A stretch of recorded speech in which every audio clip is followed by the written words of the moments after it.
আসসালামু আলাইকুম ওয়া রাহমাতুল্লাহি ওয়া বারাকাতুহু। বিডিআমিনশিপ ট্রেনিং সেন্টার ইউটিউব চ্যানেল এবং আসুন ভূমি জরিপ শিখি কাগজবুজি ফেসবুক পেজ থেকে সকলকে আন্তরিক শুভেচ্ছা জানিয়ে শুরু করছি। তো আমরা এখানে দলিল বোঝার একটু চেষ্টা করব। এটা হলো একটা পুরাতন দলিল, এইটা হলো একটা নতুন দলিল। আপনাদেরকে দেখাই, একটা দলিলের মধ্যে এই বিষয়গুলো থাকবে। এখানে মোটামুটি 14টা বিষয় আছে। এই বিষয়গুলো একটা দলিলের মধ্যে থাকে। তো আমরা একটু মিলাবো, এটা হলো পুরাতন দলিল, এটার মধ্যে কয়টা আছে আর এটার মধ্যে কয়টা আছে একটু আমরা চেক করব। তো এরপরে আমাদের যারা চলে গেছে, এই যে এই কাজগুলো করে, তাদেরকে নাম্বার আপনারাই দিবেন যে আগের যারা লেখক ছিল তারা কেমন লেখছে আর এখনের যারা আছে তারা কেমন লিখতেছে, এই বিষয়টা আপনারাই আশা করি অনুমান করতে পারবেন। তো আগে আমরা দেখি এই এই পুরাতন যে দলিলটা আছে এটা আমরা একটু পড়ার একটু চেষ্টা করব। আসলে আমরা পড়তে পারি কিনা একটু দেখার চেষ্টা করব। এখানে আপনারা খেয়াল করবেন যে বেশ কয়েকটা জিনিস এখানে কিন্তু আছে। ক্রমিক নং আছে, দলিল নং আছে। হ্যাঁ, এটার মধ্যে ক্রমিক নং দলিল নং কিন্তু আসলে আছে। এই যে আপনার দলিল নং, এইদিকে আছে ক্রমিক নং, এভাবেই থাকে, ঠিক আছে। আবার এই যে নতুন যেটা, এই নতুনটার মধ্যেও কিন্তু আছে এই যে দলিল নং আর এই যে হলো আপনার ক্রমিক নং, ঠিক আছে। আচ্ছা, এরপরে আপনার এটার মধ্যে আপনার জমির পরিমাণ এবং জমির মূল্য এটা এখানে একটু দেওয়া, ঠিক আছে। এরপরে এখানে আপনার এই যে যে ব্যক্তি জমিটা বিক্রি করছে, দলিলটা যে ব্যক্তি করে দিছে তার এখানে স্বাক্ষর আছে, তার যে আপনার হাতের যে চাপ, যেটাকে আমরা টিপসই বলি, এটা এখানে দেওয়া আছে। এরপরে এখানে গ্রহীতা, যারা এটাকে গ্রহণ করে তাদের নামগুলি এখানে দেওয়া। তবে আসলে এই যে আমাদের পূর্ব পুরুষরা তারা এমন ভাবে লেখছেন, এগুলো আসলে এগুলো পড়ার মতো না। আমার মনে হয় কি যে আসলে জমি জমার ক্ষেত্রে যে আমরা যে দেখি অনেক ঝামেলা, এই ঝামেলার মধ্যে আসলে ওই রকম ব্যক্তিদের এখানে ভূমিকাটা অনেক বেশি ছিল, কারণ তারা এমন ভাবে লেখছে যে আমরা যে খুব সহজে বুঝতে পারবো, যে দেখে আমরা বুঝতে পারবো যে এখানে কি লেখা, ঝামেলার লেখা নাকি ভালো লেখা নাকি মন্দ লেখা, নাকি যেন আমরা বুঝতেই না পারি এখানে কি লেখা। বাস আমরা এটা বুঝলামই না তারা কি করলো তারা কি না করলো। আমার কাছে মনে হয় যে বেশিরভাগ এমনই না হয়। আর 2-1 মিনিট সময় একটু বেশি নিয়ে তারা যদি একটু স্পষ্ট করে লিখতো তাহলে তাদের কি ক্ষতি হতো। আচ্ছা, যাই হোক, এখানে দেখবেন এই যে বড় বড় কিছু টান দেওয়া আছে, এই যে এটা হলো একটা টিক চিহ্ন। হ্যাঁ, এখানে একটা টিক চিহ্ন দিয়ে একজনকে বুঝাইছে, এরপর এখানে আরো একটা টিক চিহ্ন, এই যে আরো একজনকে বুঝাইলো গ্রহিতা। এই যে এখানে একটা নাম দেওয়া, তার মানে কি এটা একজন গ্রহিতা আছে এখানে। আর বাংলাটা অবশ্যই এখানে নামটা আছে, আমি নামটা পড়তেছি না, আমি নামটা এটা পড়তে পারি এটা। তো আসলেই এখানে কয়েকটা নাম আছে, 3-4 জনের নাম আছে, আমি এটা পড়তে পারি, কিন্তু এগুলো আমি এখন আপাতত উচ্চারণ করব না। এখানে আছে আপনার এই যে দাতা, ওই যে গ্রহিতা, এই যে দাতা, ঠিক আছে। এখানে দাতার পরিচয়, এরপরে আপনার একটু বিবরণ দেওয়া আছে নিচে। যাই হোক, যেখানে তো বললামই। আর এটার এই যে আপনার এদিকে যদি একটু খেয়াল করেন তাহলে দেখবেন যে কিছু অফিসিয়ালি সিল সাপ্পর এখানে মারা আছে। আপনার এই যে তারিখ দেওয়া আছে এখানে 5/9/1977 সালে। এই যে এখানে যারা দলিলটা করে দেয় তাদের কিছু আপনার সিল সাপ্পর বা টিপসই, যেটা এটা অফিসিয়ালি কিছু কাজের এখানে ডকুমেন্ট কিন্তু এখানে আছে, ঠিক আছে। কিন্তু এগুলো এতটাই অস্পষ্ট আমরা আসলে খুব বেশি পড়তে পারবো না। এখানে এই যে সনটা, এটা মোটামুটি দেখা যাচ্ছে আর কি। আর এখানে কিছু বিষয় আছে, এগুলো ততটা দেখা যায় না। আচ্ছা, যাই হোক, তো এটা হলো একটা পুরাতন দলিল। হ্যাঁ, পুরাতন দলিল, যে দাতা গ্রহিতা আছে এখানে পুরাতন দলিলের মধ্যে, যে দাতা গ্রহিতা, এরপরে আপনার জমির পরিমাণ, জমির মূল্য, সে যে দলিল করে দিল এটা আছে, দলিল নং আছে, ক্রমিক নং আছে, ঠিক আছে। আর এখানে এই যে আপনার তারিখটা আছে। তো তারিখ আছে, দলিল নং আছে, ক্রমিক নং আছে, গ্রহিতা আছে, দাতা আছে, দাতা যেটা দিল এই তার যে যে টিপসই যেটা, এটা আছে। যাই হোক, তো মোটামুটি কিন্তু এখানে একটা সারাংশ আমরা ধরতে পারলাম যে কি কি আছে। এটা হলো পুরাতন দলিল। হ্যাঁ, পুরাতন দলিল, ঠিক আছে। এখন আমরা দেখবো, এটা আমরা কাছে একটু পাশে রাখি। এখন আমরা দেখবো এই যে নতুন দলিল। তো নতুন দলিলের মধ্যে অনেক কাগজ, একটা দলিলের মধ্যে অনেক কাগজ হয় আসলে। এই যে এখানে যে 14টা জিনিস বললাম, এই 14টা জিনিস যদি আপনারা একত্রিত করতে যান তাহলে কিন্তু একটা বড় দলিলই হবে। তো এখানে প্রথমত কি আছে, ক্রমিক নং, দলিল নং, দলিল নং, ক্রমিক নং, ঠিক আছে, দুইটা পাইলাম। এরপরে সাব রেজিস্ট্রি অফিস, এই যে সাব রেজিস্ট্রি অফিস কিন্তু এখানে আছে, কেন্দ্র সাব রেজিস্ট্রি অফিস। আর এটার মধ্যে কিন্তু এগুলো আমরা যে খুব বেশি পেয়েছি বিষয়টা কিন্তু এমন না, ঠিক আছে। যে আপনার এখানে মনে হয় যে এই নামটা এমনই, সাব রেজিস্ট্রি অফিস খুব সম্ভবত। আচ্ছা যাই হোক, এরপরে 4 নম্বরে দলিলের প্রকার। এই যে দলিলের প্রকার, এটা সাফ কবলা, সাফ কাওলা আর কি। এরপরে 5 নম্বরে থাকবে জমির শ্রেণী। এই যে আপনার জমির শ্রেণী কই, এটা আপনার এই যে জমির শ্রেণী এখানে আছে কান্দা, ওকে। এরপর আছে জমির মূল্য, এখানে জমির মূল্যটাও দেওয়া আছে কতটুক, ঠিক আছে। জমির পরিমাণ এটা এখানে দেওয়া আছে, ঠিক আছে। তো এটা হলো প্রথম পৃষ্ঠার মধ্যে যে কয়েকটা বিষয়, জমির শ্রেণী গেল, জমির প্রকার গেল, সাব রেজিস্ট্রি অফিস গেল। এরপর এখানে আরো একটা আসতে পারে জমির পরিমাণটা, এই যে এখানে জমির পরিমাণ।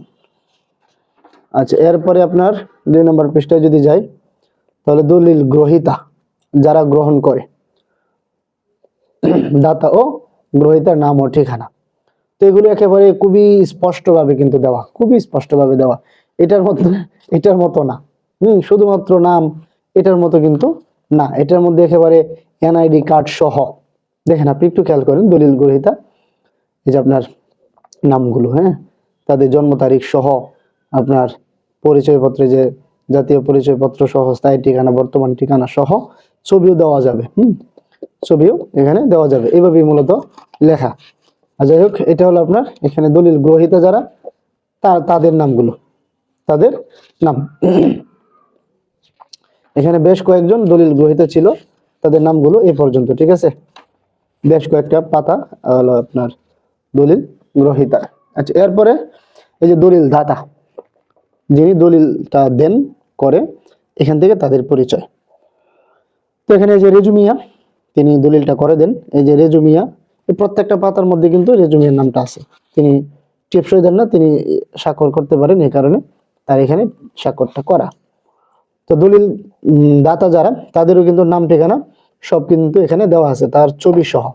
এখানে তার ছবিটা যেহেতু অবিকল নকল ছিল, এই কারণে এখানে আর ছবিটা নাই, কিন্তু মূল যে দলিল সেখানে তাদের ছবিগুলো আছে, ঠিক আছে। তার একেবারে ডিটেইলস, তার পরিচয় সহ সবকিছু দেওয়া আছে, তার পিতা মাতা, তার জন্ম তারিখ, তার এনআইডি কার্ড সহ, তিনি যে বাংলাদেশি এটা তার বর্তমান ঠিকানা, তার স্থায়ী ঠিকানা সহ সবকিছু এখানে আছে। আচ্ছা, এরপরে আপনার মালিকানার বিবরণ, ঠিক আছে। এই যে ন্যূনতম 25 বছরের মালিকানার একটা ধারাবাহিক বিবরণ কিন্তু এখানে আছে। এরপরে যে তারা যে অংশগুলো পায়, এই অংশের পরিমাণটাও এখানে দেওয়া আছে। আচ্ছা, এরপরে আপনার এখানে আরো কয়েকটা বিষয় থাকবে।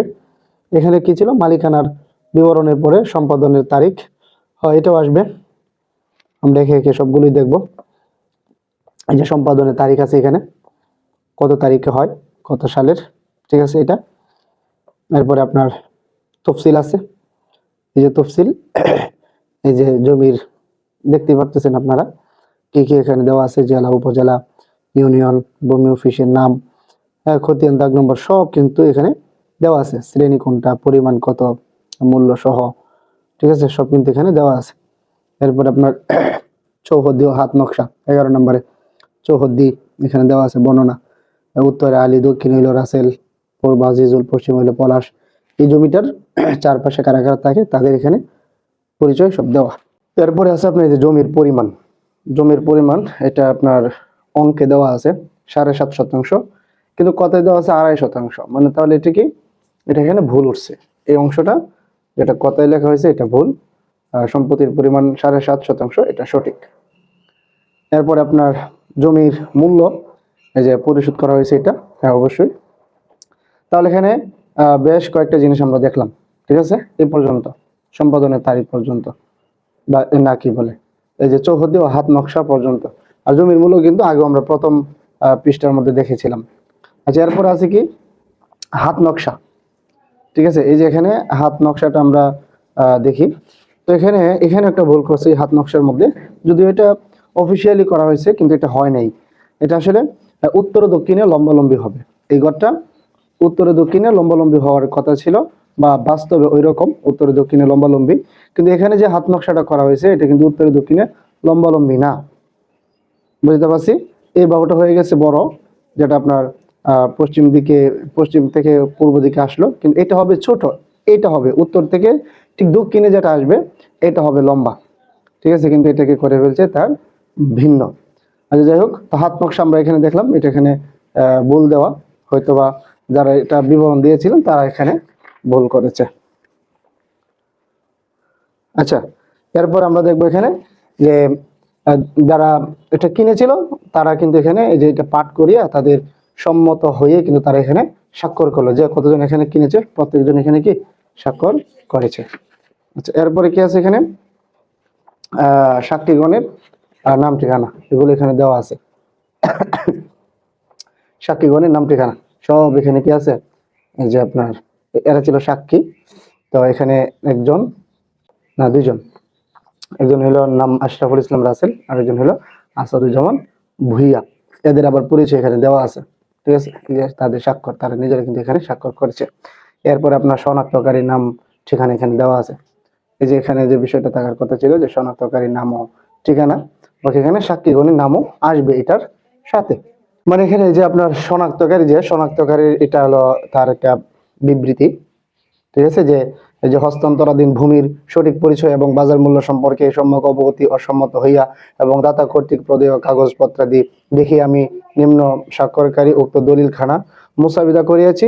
হলফ সহ দলিলটি 16 ফর্দে লিখিত, গ্রহীতা 15 জন, দাতা হইল 1 জন এবং শনাক্তকারী সহ সাক্ষী 3 জন রয়েছে। এই যে আপনার শনাক্তকারী 1 জন আর হইলো এখানে 2 জন সাক্ষী।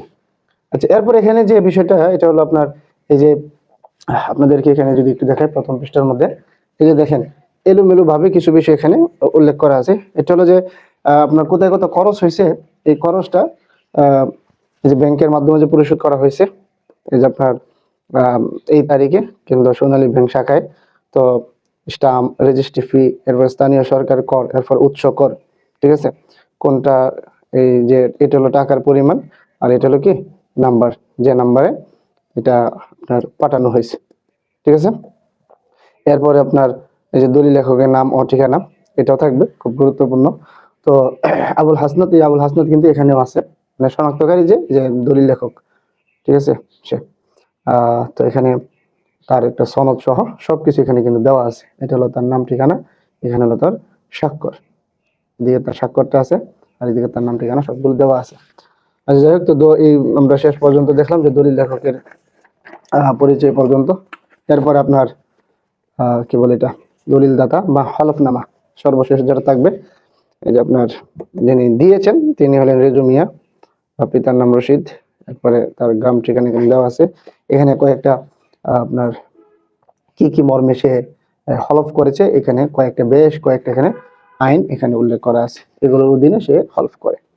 ঠিক আছে, তো যাই হোক, তো আমরা মোটামুটি দলিলের শেষ প্রান্তে আছি, একেবারেই শেষ প্রান্ত বলা যায়। তো আসলে একটা দলিল আপনারা আগেই দেখলেন যে নতুন যে দলিলগুলো খুবই স্পষ্ট, খুব সুন্দরভাবে পড়া যায়। আর যে পুরাতন যে দলিলগুলো এগুলোর মধ্যে এই যে আপনাদেরকে দেখালাম এখানে 14টা বিষয় উল্লেখ করা ছিল। তো 14টা বিষয় থেকে মোটামুটি আমরা সবগুলোই কিন্তু পেলাম, এবং অতিরিক্ত আরো দুই একটা আমরা পেয়েছিলাম। এখানে ছিল আপনার জমির পরিমাণটাও ছিল, তারপরে এগুলো তো থাকবে, কিন্তু এগুলো সবগুলো কিন্তু আপনার এই পুরাতন দলিলের মধ্যে থাকে না, এটা হলো আফসোসের বিষয়।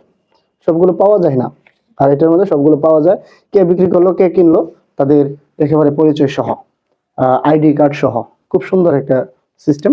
যাই হোক, তো যদি এই ভিডিওর মাধ্যমে আপনারা মোটামুটিও জেনে থাকেন, তাহলে আশা করবো যে আপনারা অবশ্যই চ্যানেল এবং পেজের পাশে থাকবেন, ফলো করবেন, সাবস্ক্রাইব করবেন। সকলে ভালো থাকবেন। আসসালামু আলাইকুম রহমতুল্লাহ।